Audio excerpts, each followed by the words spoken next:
कपूरवती, इतने दुखी हो कि अश्रु गिर रहे हैं और तुमने हमें बताया तक नहीं।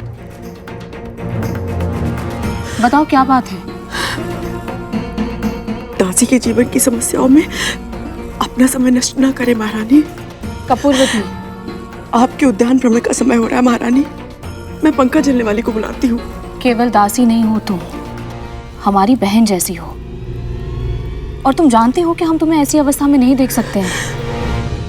बताओ ऐसा कौन सा दुख है जो तुम्हें भीतर ही भीतर खाया जा रहा है? यदि हमारे सामर्थ्य में होगा तो हम तुम्हारा दुख अवश्य दूर करेंगे।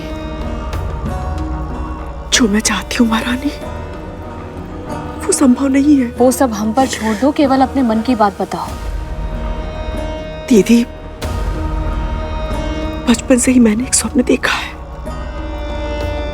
मेरा विवाह किसी राजा से और मैं उनकी रानी बनूं। जन्म के बाद से जो कष्ट मैंने सहे, मैं नहीं चाहती कि उनकी छाया भी मेरी संतानों के भाग्य पर पड़े। और इसके लिए मैंने बहुत कुछ सहा, बहुत कुछ सीखा। हर ढंग से अपने आप को किसी राजा के योग्य बनाने का प्रयास किया है मैंने, किंतु मेरे भाग्य ने मेरे परिश्रम को पारिश्रमिक दिया ही नहीं। मैं सेविका बनकर ही रह गई। मेरा एकमात्र स्वप्न अधूरा रह गया, अधूरा रह गया। हमारे रहते ऐसा कभी नहीं होगा। हृदय से बहन माना है तुम्हें, और प्रथा के अनुसार दो बहनों का विवाह एक ही पुरुष के साथ हो सकता है। हम करवाएंगे तुम्हारा विवाह महाराज बुद्धिसेन से। कहीं मेरी आशा टूट ना जाए। आप वचन दीजिए मुझे।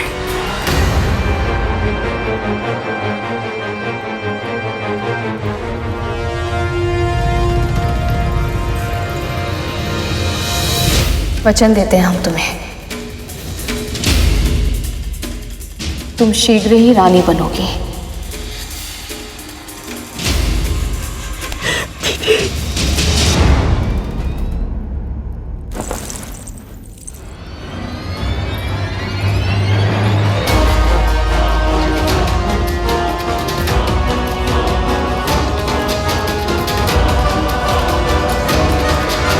आप ऐसा सोच भी कैसे सकती हैं महारानी? आप अच्छी तरह से जानती हैं कि हम आपसे कितना स्नेह करते हैं, और किसी पराई स्त्री के बारे में सोच भी नहीं सकते। और फिर भी आप चाहती हैं कि हम आपके साथ ये अन्याय करें। क्षमा कीजिए महारानी, हम आपकी ये इच्छा पूरी नहीं कर सकते। हमने कपूरवती को वचन दिया है राजन, आप अपनी पत्नी के वचन का मान नहीं रखेंगे?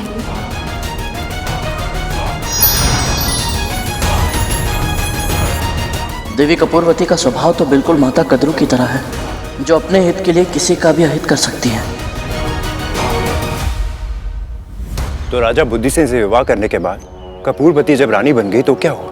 फिर वही हुआ जिसका राजा और मंत्री दोनों को भय था। रानी बनते ही कपूरवती का व्यवहार बदल गया और उसने रानी शीलवती की सेवा करना बंद कर दिया। तो क्या ऐसे अचानक आए बदलाव से रानी शीलवती को बुरा नहीं लगा पिताजी? उनका हृदय तो बहुत दुखी हुआ होगा ना? रानी शीलवती धैर्यवान महिला थी पुत्र। उन्होंने ये सोचकर संतोष कर लिया कि भला एक रानी दूसरी रानी की सेवा कैसे करेगी। और धीरे धीरे समय बीता और दोनों रानियां गर्भवती हो गई।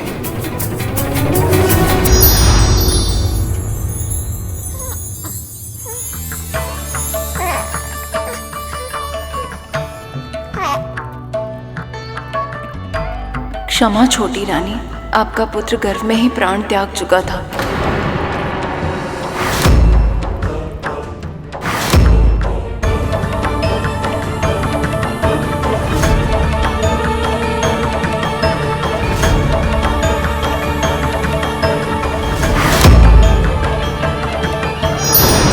मैंने पहले भी कहा था कि माता पिता के बुरे कर्मों का फल उनकी संतानों को भुगतना पड़ता है।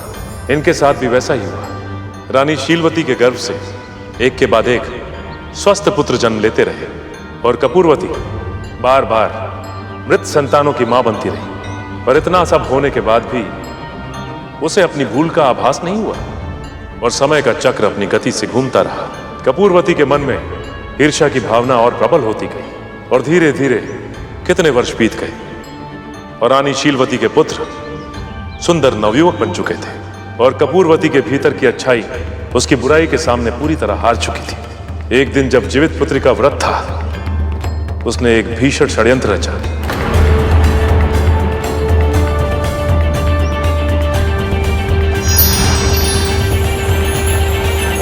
क्या कर रही हो मनोरमा? राजकुमारों के लिए भोजन बना रही हूँ छोटी रानी। ठीक है, आप एक काम करो, वहां से एक थाली ले आओ। जी।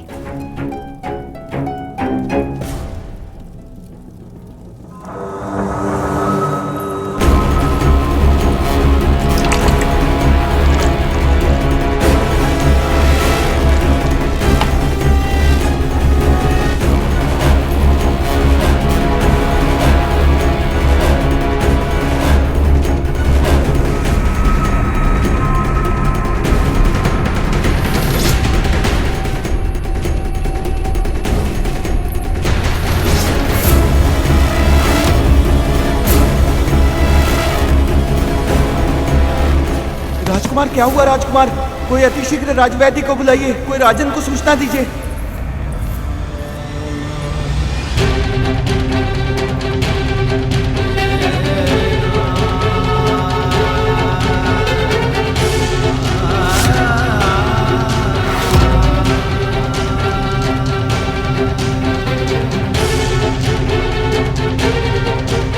ये क्या हो गया? मेरे पुत्र राजकुमार, आप सब हमें ऐसे छोड़ के नहीं जा सकते। दीदी, जब उन्हें पता चलेगा तो कैसे संभालेंगी वो अपने आप को? किंतु क्या करें, सूचना तो देनी होगी ना।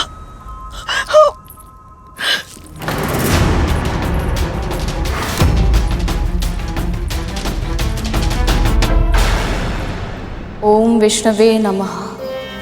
ओम विष्णवे नमः। ओम विष्णवे नमः। ओम विष्णवे नमः।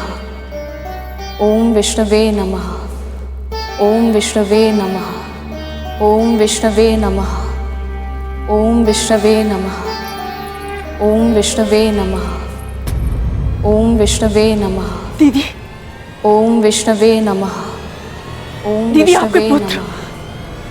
ओम विष्णवे आप नमः। नहीं रहे, नहीं रहे।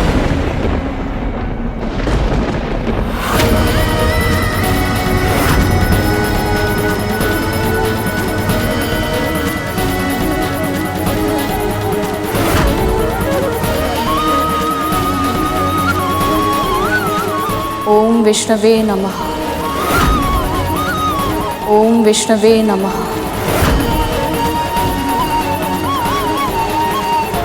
दीदी, आप सुन रही है ना? हमारे राज्य का भविष्य, चारों राजकुमार हमें छोड़कर चले गए। ओम विष्णवे नमः। मृत्यु हो गई है उनकी। ओम विष्णवे नमः। ओम विष्णवे नमः।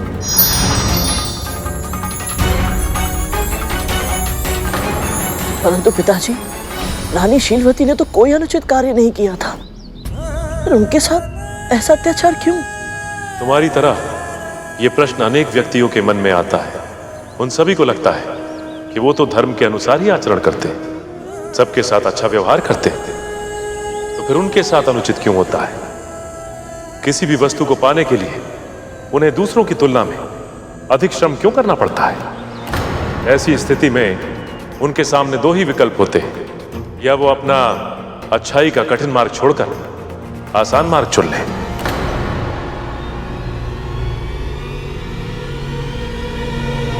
और जो दूसरा विकल्प चुनते हैं गरुड़, उन्हें प्रभु कभी निराश नहीं करते। शीलवती के साथ भी ऐसा ही हुआ। उनके व्रत और उनकी अखंड भक्ति से प्रसन्न होकर श्री विष्णु ने उन्हें साक्षात दर्शन दिए। ओम विष्णवे नमः। ओम विष्णवे नमः।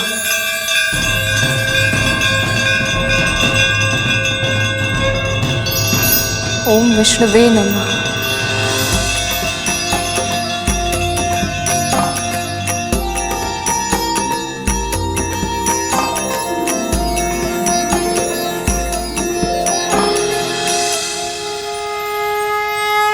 देवी शीलवती,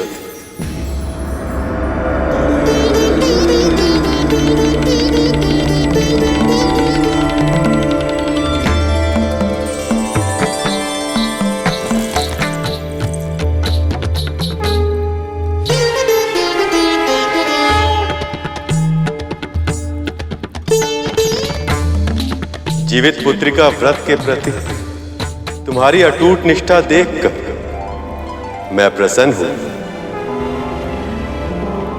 संकट के समय भी मुझ पर विश्वास रखकर तुमने इस अद्भुत व्रत की महिमा को और अधिक सिद्ध किया है। इसी का परिणाम कि तुम्हारे सभी पुत्र पुनः जीवित होंगे और दीर्घायु होंगे।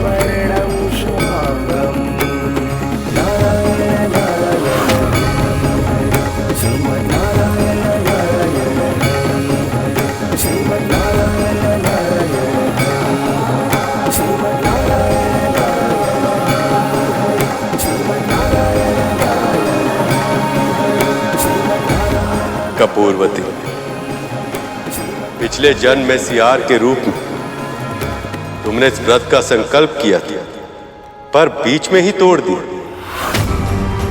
उसी का परिणाम था कि तुम्हें मनुष्य योनि तो मिली, किंतु तुम्हारा जन्म निर्धन अवस्था में हुआ।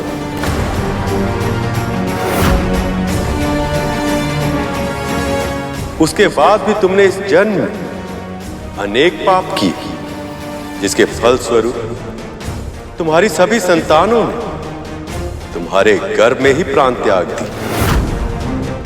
फिर भी तुम्हारी ईर्ष्या समाप्त नहीं और तुमने शीलवती के पुत्रों के प्राणों को छीनने का षड्यंत्र रचा।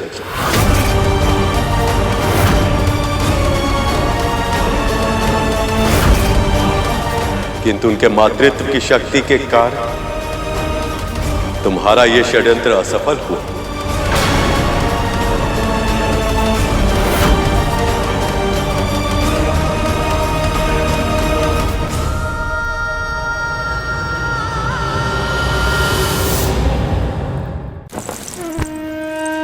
मुझे क्षमा कर दीजिए प्रभु, मुझे क्षमा कर दीजिए। मनुष्य बनकर भी मैं अपनी पशुता नहीं भूल पाई।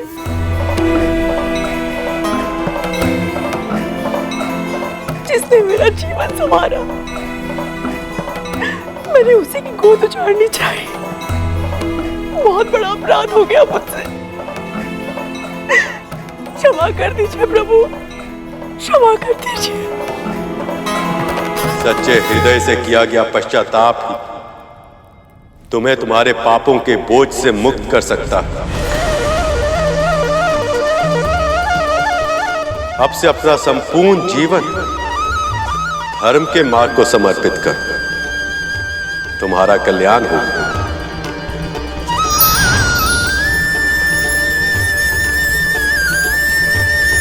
बड़ी माँ भी यदि मन से पश्चाताप कर ले तो शायद नाग भाइयों को जीवन दान मिल जाए।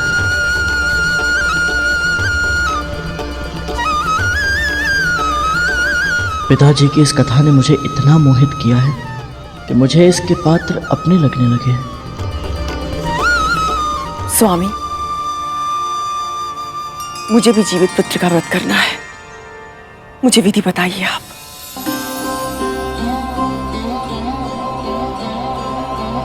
सबसे पहले आप भोर में उठ के स्नान करके स्वच्छ वस्त्र धारण कीजिए।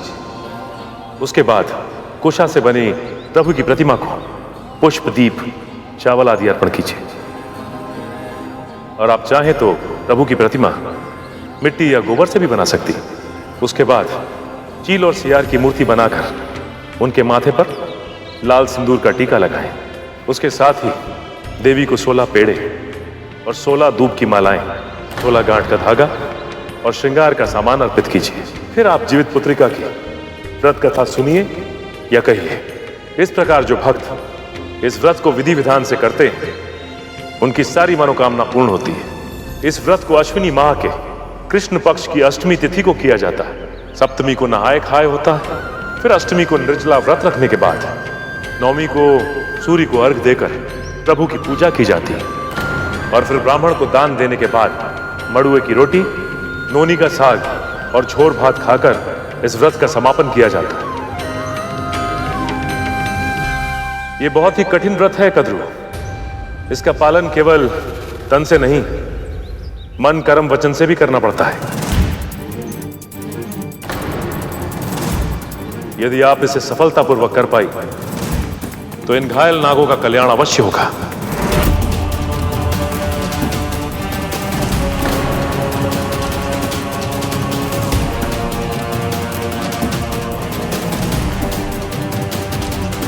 मैंने ये व्रत कभी किया नहीं है। मुझे भय लग रहा है कि मुझसे कहीं कोई भूल ना हो जाए।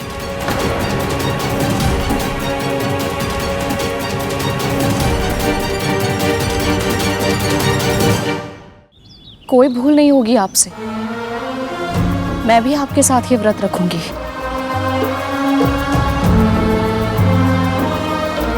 जब दोनों माहें साथ में प्रार्थना करेंगी तो नारायण कृपा अवश्य करेंगे। आप दोनों व्रत पर ध्यान केंद्रित कीजिए। पूजा की सामग्री मैं इकट्ठी करता हूँ। जब तक आपका व्रत चलेगा तब तक हम अपने भाइयों की रक्षा करेंगे माँ। जी माँ, हम अपने भाइयों का ध्यान रखेंगे।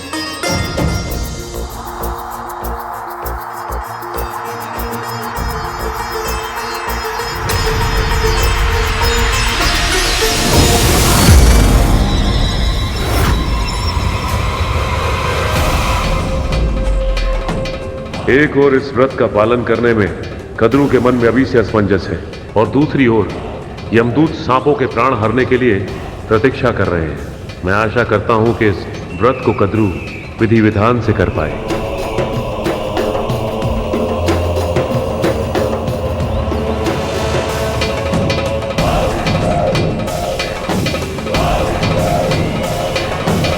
पिताश्री वहां क्या देख रहे हैं? मुझे कुछ दिखाई नहीं दे रहा। मुझे जाना होगा।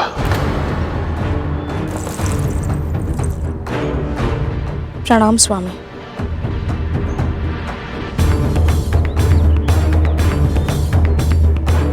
विंता, आपसे मैं आवश्यक चर्चा करनी है।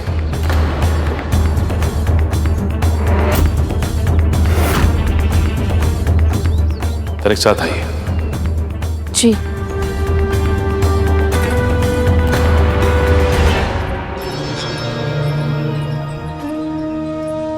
विंता, गरुड़ एक महत्वपूर्ण बालक है।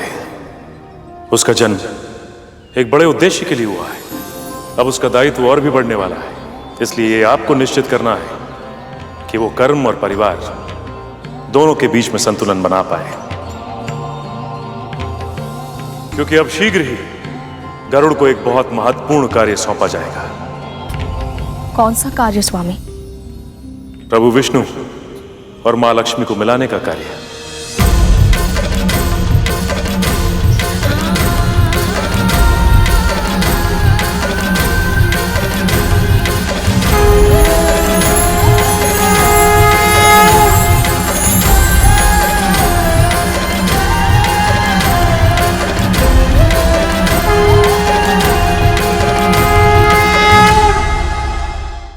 गरुड़ एक महत्वपूर्ण बालक है।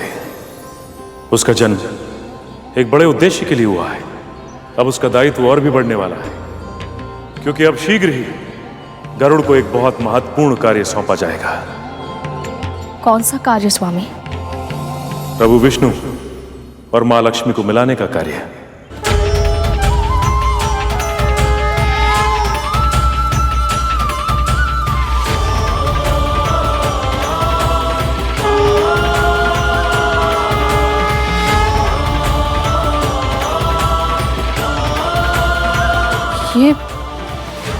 ये तो अकल्पनीय है। ये इच्छा गरुड़ ने स्वयं प्रकट की थी कि वो विष्णु और लक्ष्मी के मिलन में सहयोग दे पाए। भैया, क्या कोई ऐसा उपाय है जिससे मैं इन दोनों को फिर से एक कर पाऊं? यदि वैकुंठ में सच्चे हृदय से इच्छा व्यक्त की जाए तो अवश्य पूरी होती है। शीघ्र ही लक्ष्मी जी को वापस लाने के लिए समुद्र मंथन किया जाएगा और गरुड़ को उसमें अपना योगदान देना होगा।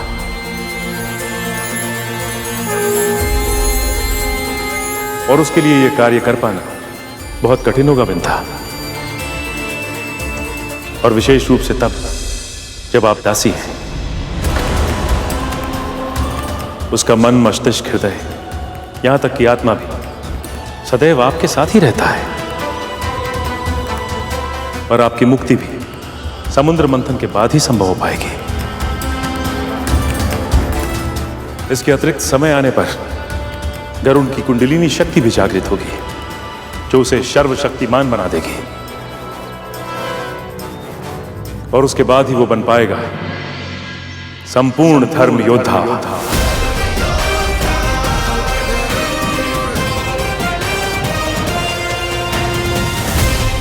मैं समझ गई स्वामी।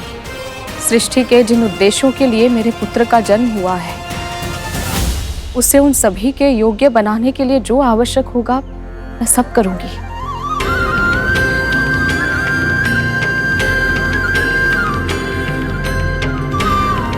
आपका कल्याण हो विंता।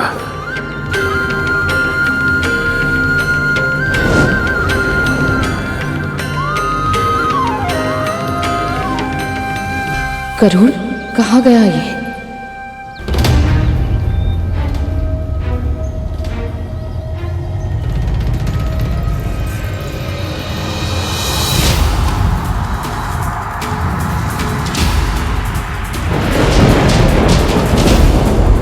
कौन है वो जिसके होने का आभास मुझे इतना आशंकित कर रहा है?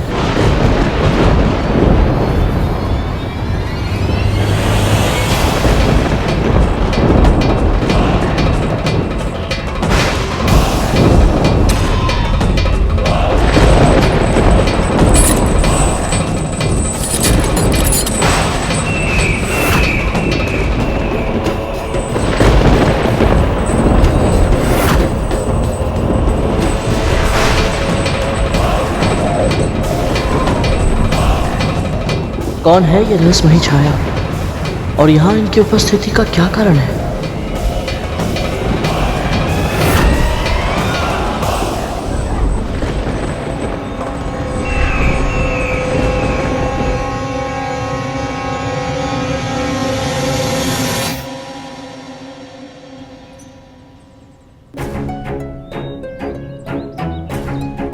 यहाँ क्या कर रहा है तू? कुछ नहीं माँ, बस विचित्र सी घबराहट हो रही है। माँ, मेरे नाग भाई स्वस्थ तो हो जाएंगे ना? मन में विश्वास और संदेह एक साथ नहीं रह सकते गरुड़। तुझे मेरी विष्णु भक्ति पर विश्वास है ना, तो अपने मन से सारे संदेह मिटा दे। तू बस ये सोच कि इस व्रत को सफल बनाने में तू क्या योगदान दे सकता है। शेष सब कुछ प्रभु विष्णु पर छोड़ दे। यदि उनकी इच्छा हुई तो तेरे भाइयों के प्राण अवश्य बचेंगे।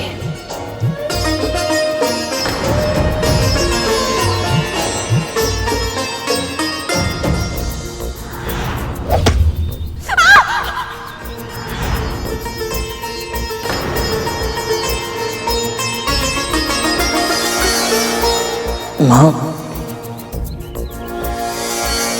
मेरे कारण आपको बहुत कष्ट हो रहा है ना? उन अभागों के कष्ट की तुलना में मेरा कष्ट कुछ भी नहीं है गरुड़।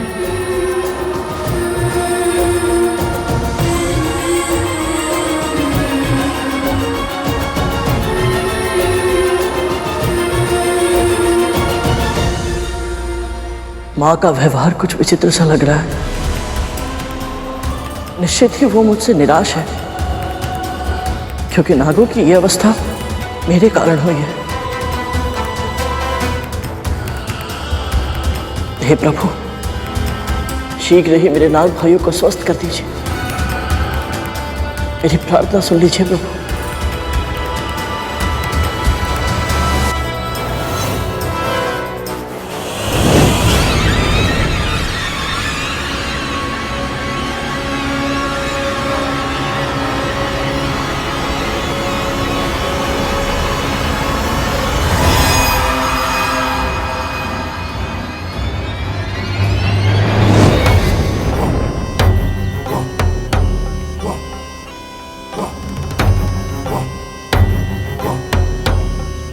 इस बार संकट में केवल ये नहीं है, बल्कि पूरा महल दुख की काली छाया से घिर चुका है।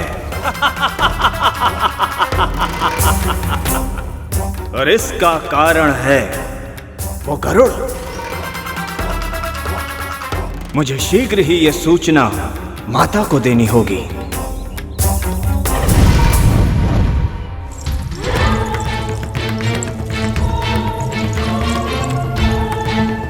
ध्यान कहाँ है तेरा? तनिक श्रम कर लेगी तो हाथ खिस नहीं जाएंगे तेरे। और तू सिंहासन के पांव पर धूल का एक तिनका भी दिखा तो उठाकर स्वर से बाहर फेंक दूंगी तुझे। जी राजमाता दीदी।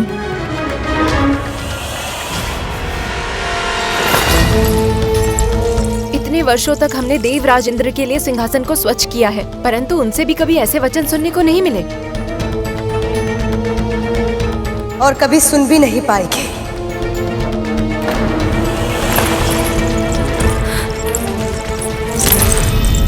अच्छी तरह से जानती हूं मैं कि तुम सब मन ही मन यही प्रार्थना करते हो कि तुम्हारे देवराज इंद्र इस सिंहासन पर फिर से लौट आए। कान खोलकर सुन लो, ऐसा कभी नहीं होगा। पर उसके लिए हमें गरुड़ को नियंत्रित करना होगा माँ। गरुड़ गरुड़ गरुड़ गरुड़, तुम्हारे प्राण तो बस गरुड़ में ही बस गए। कहना क्या चाहते हो तुम? विमाता कद्रू ने सूर्य पुष्प लेने के लिए सूर्य लोक भेजा था उसे, पर क्या राहु? पर गरुड़ उनके नागपुत्रों को साथ लेकर सूर्य लोक का नाम लेकर शनि ग्रह ले गया, जहां शनि देव की वक्र दृष्टि उन पर पड़ गई और अब अर्धमृत होकर पड़े हुए हैं विमाता कद्रू के सामने। पूरा महल गूंज उठा था उनकी चित्कार से। राहु, तुम सत्य कह रहे हो? हाँ माँ, हमारे पिता ने कद्रू और विंता दोनों विमाताओं को जीवित पुत्र का व्रत करने के लिए कहा है, पर उन नागों की दशा देखकर मुझे ऐसा लगता है कि उनके प्राण नहीं बचेंगे और बचने भी नहीं चाहिए।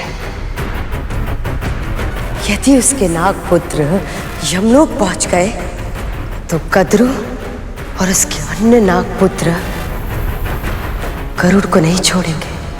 या तो शेष बचे नाग गरुड़ को डस लेंगे, या तो फिर गरुड़ उन पर आक्रमण कर अपने पंजों से उन्हें नोच लेगा। इस युद्ध का परिणाम चाहे कुछ भी हो, पर इस युद्ध में हमारा एक शत्रु अपने प्राण अवश्य खो बैठेगा। और ऐसा ही हो, इसके लिए मुझे निश्चित करना होगा कि विंता और कद्रू का जीवित पुत्र का व्रत सफल ना हो। उसके अर्धमृत नाग पूर्ण रूप से मृत हो जाए।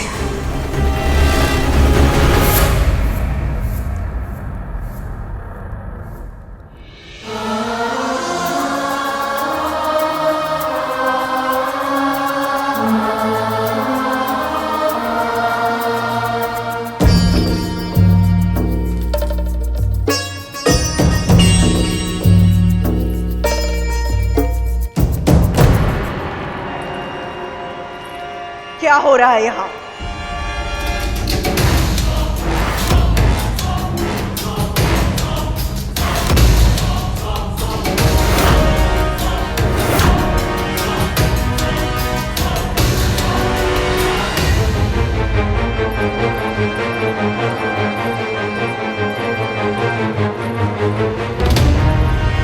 मुझे लगा धृत कुमारी का ये लेप इनकी जलन में सुधार लाएगा।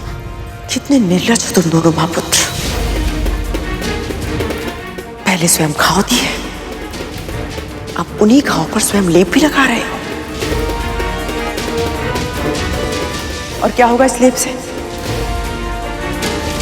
इनके घाव देखे, त्वचा जलकर अस्थियों में चिपक चुकी है इनकी। संभाले अपने आप को माँ। यदि आप साहस नहीं करेंगे तो हम सब क्या करेंगे? जी माँ, हमारे अन्य भाई भी बहुत भयभीत हैं। हमें आशावान रहना पड़ेगा। हम दुर्बल नहीं हो सकते। सही कहा तुम दोनों ने। मैं भी जानती हूँ संकट के समय दुर्बलता और भी बड़े संकट का कारण बन सकती है। क्या करूं मैं? जब से तुम सबने जन्म लिया है, इस कक्ष में मैंने चहल पहल, हास प्रतिहास के स्वर ही सुने हैं। किंतु आज ये सन्नाटा मेरे कानों को भेद रहा है। और ये शांति किसी अपशगुन की तरह लग रही है मुझे।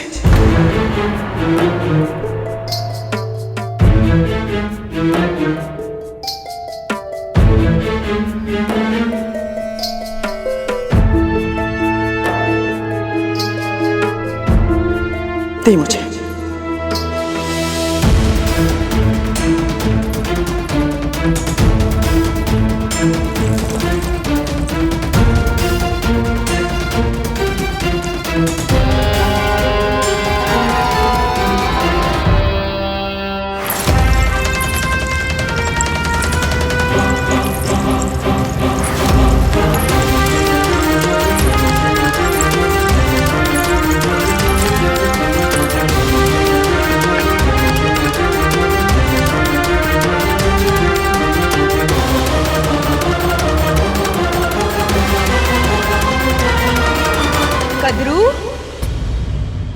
कद्रू कहाँ हो तुम?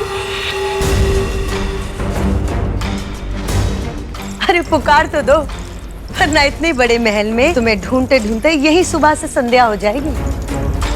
कोई माँ से सीखे, कितना अच्छा अभिनय कर रही हैं, जैसे इन्हें कुछ पता ही नहीं है। कद्रू, कद्रू कहाँ हो तुम? कद्रू तुम तो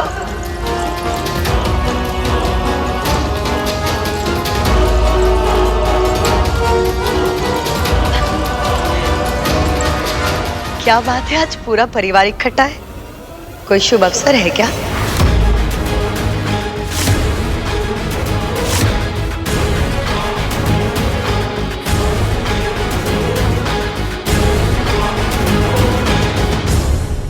तुम यहाँ अचानक कैसे? कद्रू, मैं जब भी आती हूँ तुम मुझसे यही सवाल करती हो। अब तुम ही मुझे बताओ, क्या एक बहन दूसरी बहन से मिलने नहीं आ सकती? और तुम्हें तो मेरा स्वभाव अभी तक पता चल जाना चाहिए कि संकट और दीदी बताकर नहीं आते।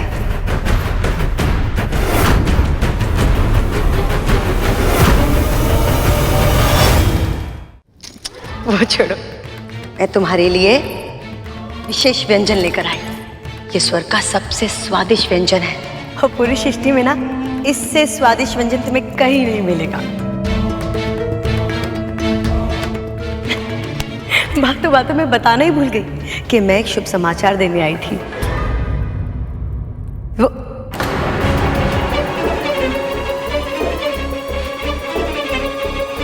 मैंने कुछ अनुचित कह दिया क्या कद्रू? नहीं ना? इतनी शांति क्यों है?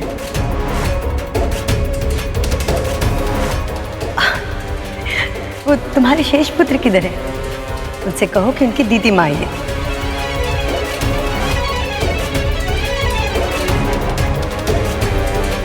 अच्छा छोड़ो, मैं ही पुकार लेती हूँ। धूमल,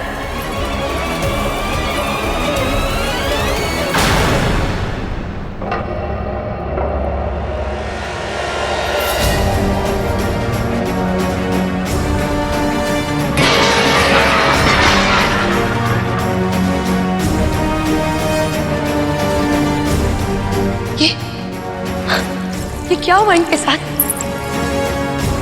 क्या हो गया मेरे भतीजों को?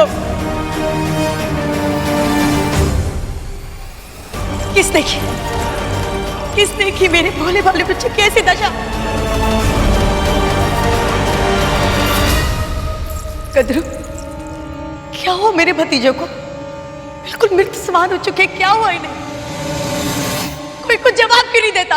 मैं कब से पूछ रही हूँ, क्या किया, किसके कारण हुआ है ये? राहु, इसी क्षण असुर सेना को बुलाओ। जिस किसी ने मेरे भतीजों के साथ ये किया है, मैं उसे जीवित नहीं छोड़ूंगी, प्राण ले लूंगी मैं उसके। मेरे भोले भाले से बच्चे, किसने किया ये? किसके कारण हुआ है? ये सब मेरे कारण हुआ है।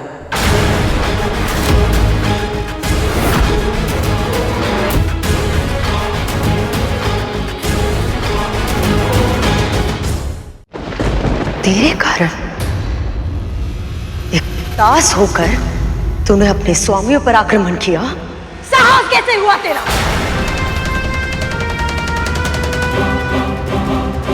गरुड़ ने आक्रमण नहीं किया दीदी। अगर इसने नहीं किया तो किसने किया? इनकी ये दशा कैसे हुई? रक्षक कालिया, क्या कर रहे थे तुम? अपने भाई की सुरक्षा नहीं कर सकते थे? तिथि माँ, वो हम दोनों। मैंने गरुड़ को सूर्य लोक भेजा था सूर्य पुष्प लाने के लिए।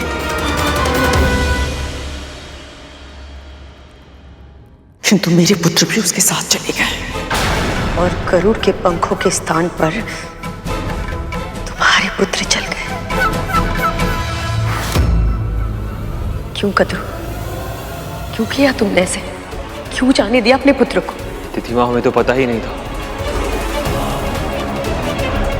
पता नहीं चला? तुम्हारी दृष्टि के सामने ये दास तुम्हारे पुत्र को अंतरिक्ष में उड़ा के लेकर चला गया और तुम्हें पता नहीं चला। इस तरह से नियंत्रित कर रही हो तुम कद्रू, इस तरह से। और तुम विंता, तेरा पुत्र कद्रू का हित करने का षड्यंत्र कर सकता है, ये मैं एक क्षण के लिए मान सकती हूँ, पर तूने क्यों नहीं रोका? कहीं ऐसा तो नहीं कि तू भी यही चाहती थी कि ऐसा कुछ हो?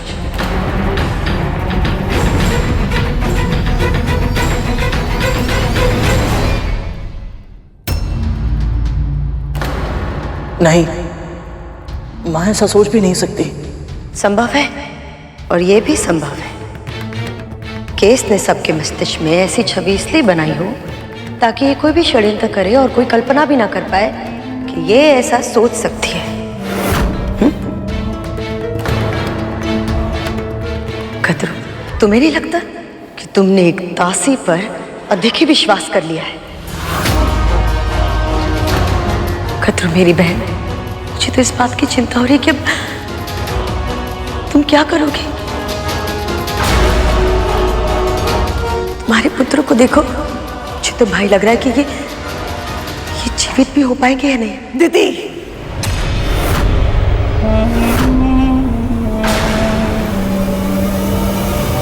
तुम जो मुझसे इतने ऊंचे स्वर में बात कर रही हो, जब तुम्हारे पुत्र जीवित ही नहीं बचेंगे तब तुम्हारा स्वर ही नहीं निकलेगा और उनकी मृत्यु मैं निश्चित करूंगी तुम्हारे व्रत को तोड़कर।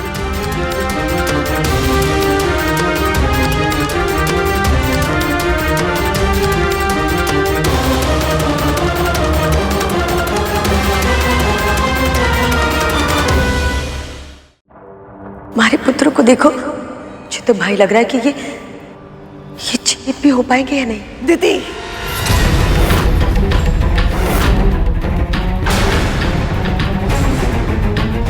बोलने से पहले विचार कर लिया करो कि किस अनर्थ के बारे में बात कर रही हो तुम। मेरे पुत्र को कुछ नहीं होगा, स्वामी ने इनके जीवन के लिए जीवित पुत्री का व्रत का उपाय बताया है। और तुम भी अच्छे से जानती हो कि उनके वचन कभी असत्य नहीं होते हैं।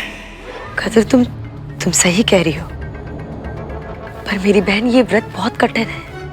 कहीं भूल से भी कोई भूल हो गई तो? नहीं होगी। हम दोनों व्रत के सभी नियमों का पालन करेंगे। हम दोनों?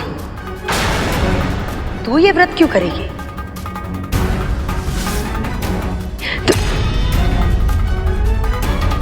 अच्छा, समझ गई। क्योंकि तू भयभीत है। ये नाग अगर स्वस्थ हो गए तो कद्रू को बता देंगे कि इन पर आक्रमण तेरे पुत्र गरुड़ ने किया है, और फिर तेरे पुत्र की रक्षा कौन करेगा? और इसने स्वामी के सामने भी ऐसा ही स्वांग किया होगा कि तुम्हारे पुत्र की ये व्रत रखेगी। इसे केवल अपने पुत्र की चिंता है, तुम्हारे पुत्रों की नहीं।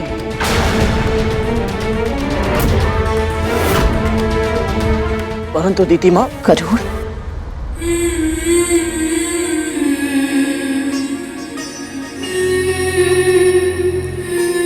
महारानी, कल व्रत आरंभ होने से पहले महल की स्वच्छता और शुद्धिकरण बहुत आवश्यक है।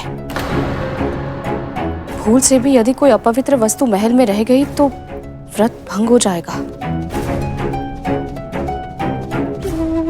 ठीक है, तुम दोनों जाके बाहर की झाड़ पोंछ कर लो, और हाँ, रसोई घर भी स्वच्छ कर लेना। जी।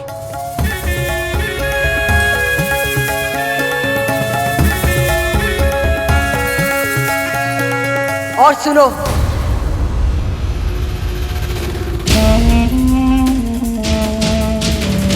ध्यान रखना कि कोई भूल से भी फूल ना हो जाए।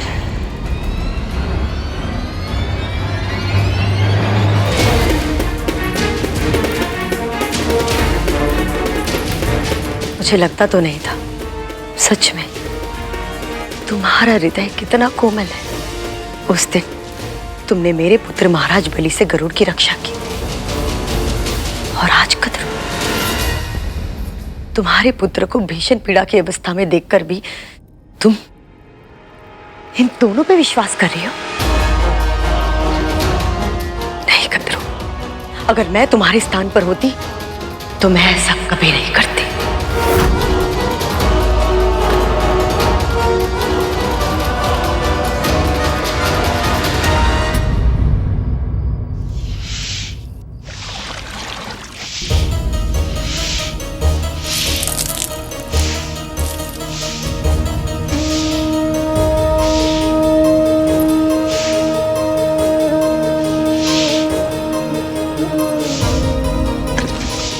लाइए माँ, मुझे दीजिए।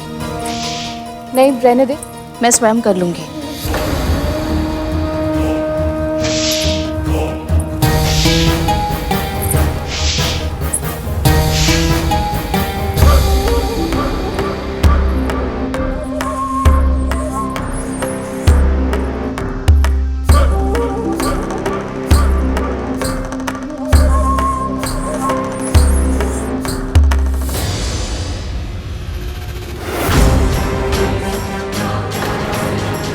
शनिदेव का प्रसाद काला हो गया। इस कक्ष को तो पवित्र कर लेगी, किंतु तेरे मन का क्या कदरू, उसे कैसे शुद्ध कर पाएगी तू? क्या इस अपराध बोध से तुझे मुक्ति मिलेगी कि जो कुछ भी हुआ उसका कारण तू है? यदि तू गरुड़ को सूर्य लोक भेजकर उसके पंखों को जलाकर उसे अपने मार्ग से हटाने का षड्यंत्र नहीं रचती, तो तेरे पुत्र भी उसके साथ नहीं जाते, और तब उनकी त्वचा नहीं जलती, और तेरे पुत्र मृत्यु की चौखट पर खड़े होकर प्रतीक्षा नहीं कर रहे होते कि कब तू बस कुछ मत कह, मत बोल।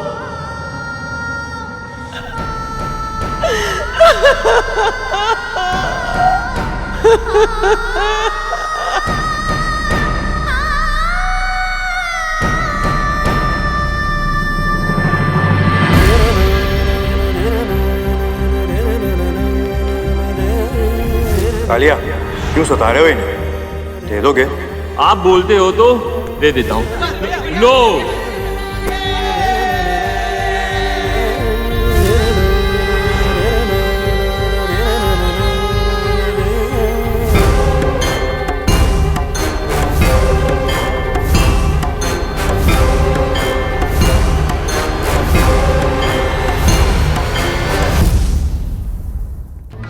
राहु, मुझे मुर्गी चाहिए।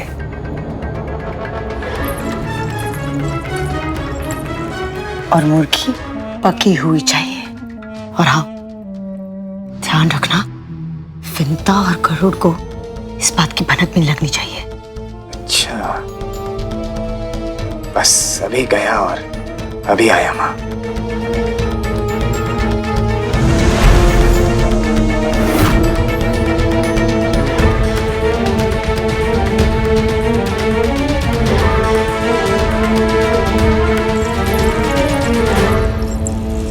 तुम दोनों ने आंगन स्वच्छ कर दिया? जी। अब जाके रसोई घर भी स्वच्छ कर दो, कुछ भी छूटना नहीं चाहिए। जो आ गया राजमाता।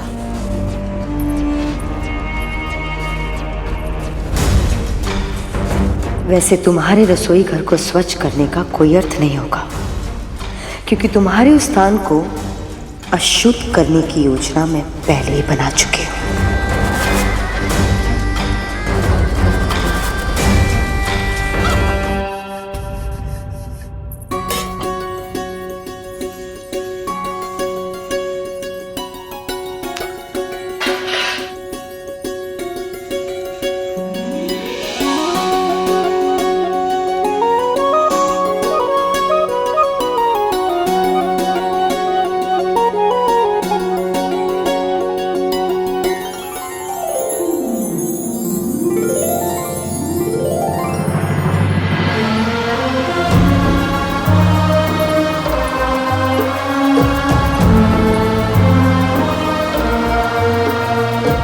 क्षमा करना पुत्र, पर तेरे पिताजी चाहते हैं कि तू मानसिक और भावनात्मक रूप से और शक्तिशाली बने, ताकि तेरा ध्यान मुझसे हट पाए और तू और भी अधिक बड़े और महत्वपूर्ण कार्य कर पाए। पर इसके पहले सबसे पहले मुझे स्वयं को थोड़ा कठोर बनाना होगा।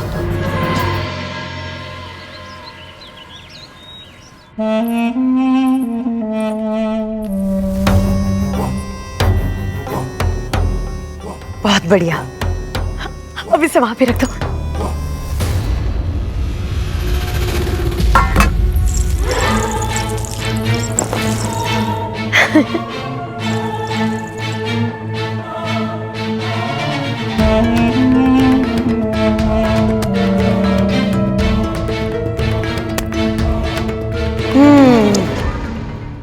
शुद्धिकरण की प्रक्रिया अब पूरी हुई। आपकी चाल अब समझ में आई माँ। जब नाग माता कद्रू को पता चलेगा कि रसोई घर में मांस और अस्थियां बिखरी हुई हैं, तब तक बहुत देर हो चुकी होगी। इसे स्वच्छ करने का समय भी नहीं मिलेगा उन्हें, और ऐसे में उनका व्रत आरंभ होने से पहले ही भंग हो जाएगा। और ये व्रत भंग होते ही चित्रगुप्त के बही खाते से कद्रू के पुत्रों का नाम कट जाएगा, और उसी के साथ साथ उसके जीवन की डोर भी कट जाएगी। कल भोर में सूर्य उगने से पहले ही तू कुशा तोड़ लाना। स्नान के बाद सबसे पहले मैं उससे प्रभु विष्णु की प्रतिमा बनाऊंगी, और फिर गोबर से चील और सियार की। मां, एक प्रश्न, प्रतिमा बनाने के लिए कुशा और गोबर का प्रयोग क्यों किया जाता है? वेदों के अनुसार घास के सभी प्रकारों में कुशा सबसे अधिक शुद्ध और सबसे शक्तिशाली है। आदिकाल से ही महान ऋषियों द्वारा तपस्या के आसन के रूप में उसका उपयोग किया जा रहा है। उनके तेज और ऊर्जा के कारण कुशा के हर तिनके में बड़े से बड़े कवच से अधिक शक्ति होती है। यहाँ तक कि मृत्यु को भी लंबे समय तक रोक पाने की क्षमता होती है कुशा में। और जहाँ तक गोबर का प्रश्न है, उससे उत्तम खाद और कुछ है ही नहीं गरुड़। तन के भीतर की कोशिकाओं को सड़ने या नष्ट होने की प्रक्रिया को रोकने का गुण होता है गोबर में। जब उसे सुखाकर उस पर घी डालकर उसे जलाया जाता है तो वातावरण शुद्ध हो जाता है और चारों ओर जीवन की आभा फैल जाती है।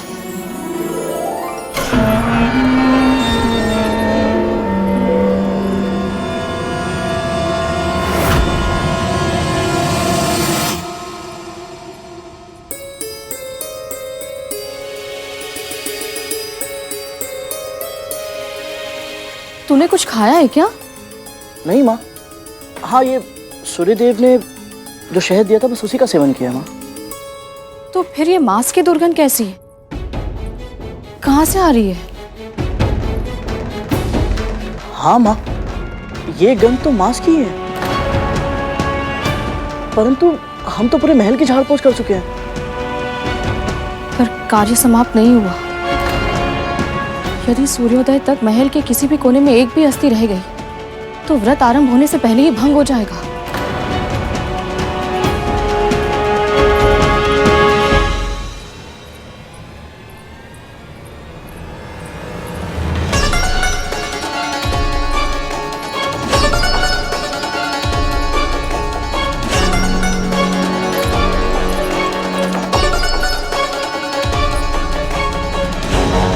ये माँ पुत्र की ना कुछ अधिक ही निर्भर है। इससे पहले कि ये मेरी चाल व्यर्थ कर दे, मुझे कुछ करना होगा। कुछ करना होगा।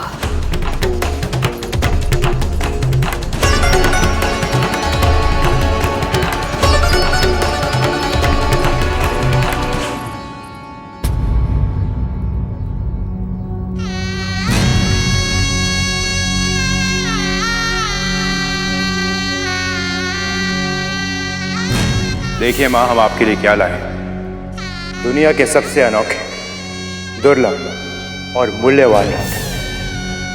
परसों जब व्रत समाप्त होगा मैं इसे ही पहनूंगी, ताकि जब मेरे पुत्र स्वस्थ होकर लंबी निद्रा से जागे तो अपने दिए इस उपहार को मुझे धारण किए देखकर बहुत प्रसन्न हो जाए।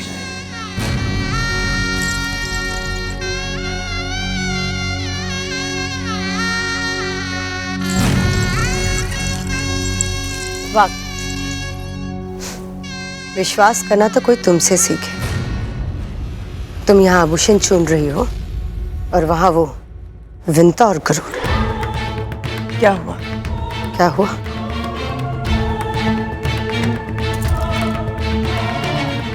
तुम ना स्वयं अपनी आंखों से देखोगी तभी विश्वास करोगी। चलो मेरे साथ आओ।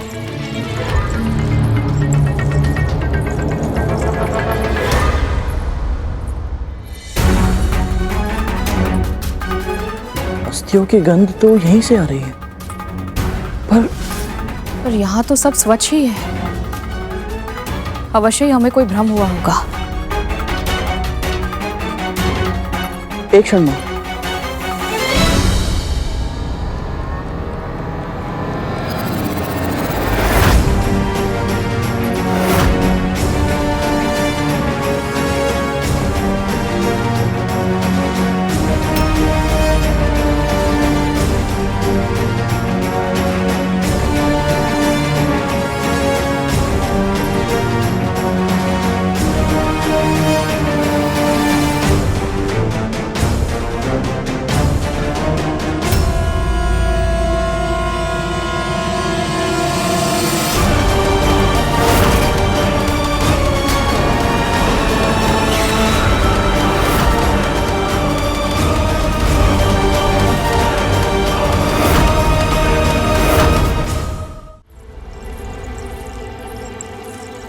ये मांस की गंध कहाँ से आ रही है?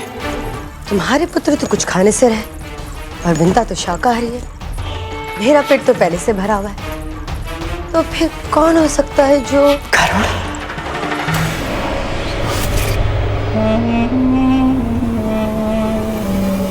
गरुड़।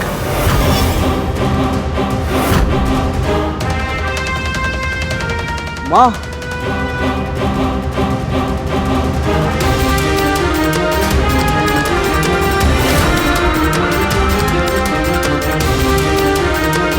इतनी सारी अस्थियां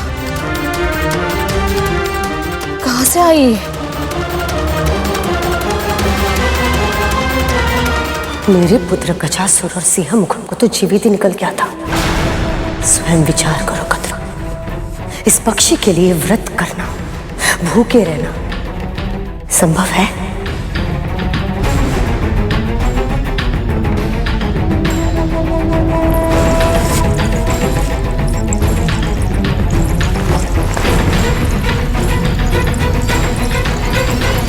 गरुड़, ये सारी अस्थियां ले जाओ और कहीं दूर फेंका।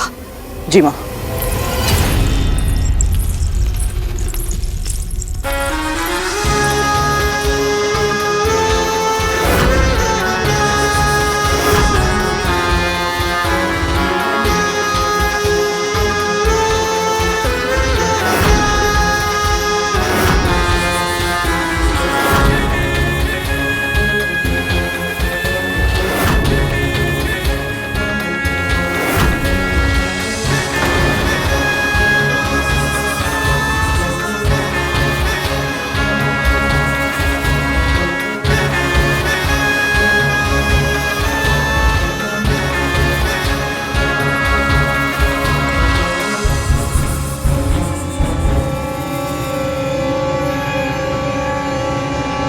पेट की अग्नि इतनी तीव्र है कि सूर्य की अग्नि में जल रहे मेरे पुत्रों की पीड़ा भी भूल गया तू।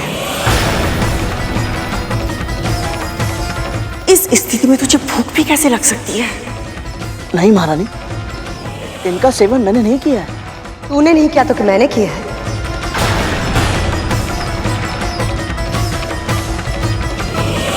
कितना भरोसा किया था ना तुमने इन दोनों पर कि ये तुम्हारा महल स्वच्छ करेंगे, लेकिन ये दोनों तो अशुद्ध करने पर लगे हुए हैं।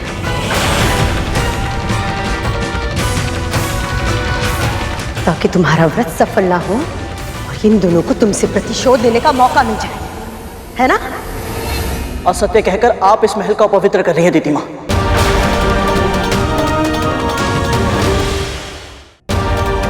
महारानी,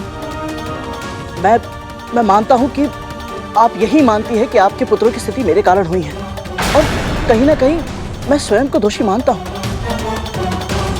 परंतु आप स्वयं विचार कीजिए महारानी, जब मैं अदिति माँ की तपस्या की रक्षा करने के लिए अपने प्राण दांव पर लगा सकता हूँ, तो फिर मैं उस व्रत को भंग करने का प्रयास क्यों करूंगा जिसे आपके साथ साथ मेरी माँ भी रख रही है?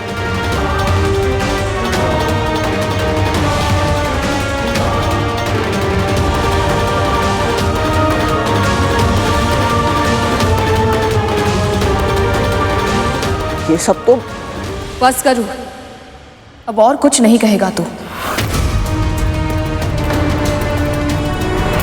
व्रत का समय आरंभ होने वाला और मैं नहीं चाहती कि तू मन, वचन या कर्म से किसी को भी दुखी करे।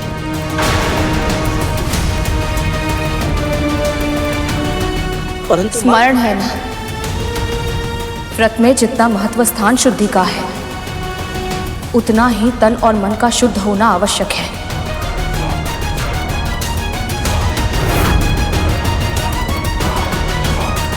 ना तो स्वयं क्रोधित हो सकता है, ना किसी के मन को दुखी कर सकता है।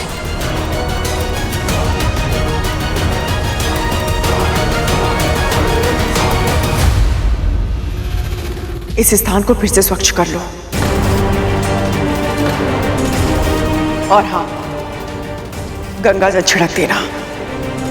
यदि भूल से भी कोई अशुद्धि हो गई हो तो वो पवित्र हो जाए।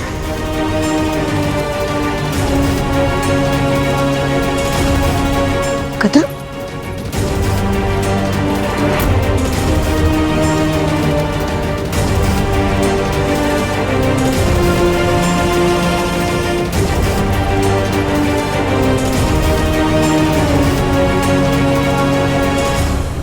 ये सब अवश्य ही दीदी माँ का षड्यंत्र है, किंतु क्या माँ को मेरी बात पर विश्वास होगा कि उनकी स्वयं की बहन इतना घिनौना कार्य कर सकती है?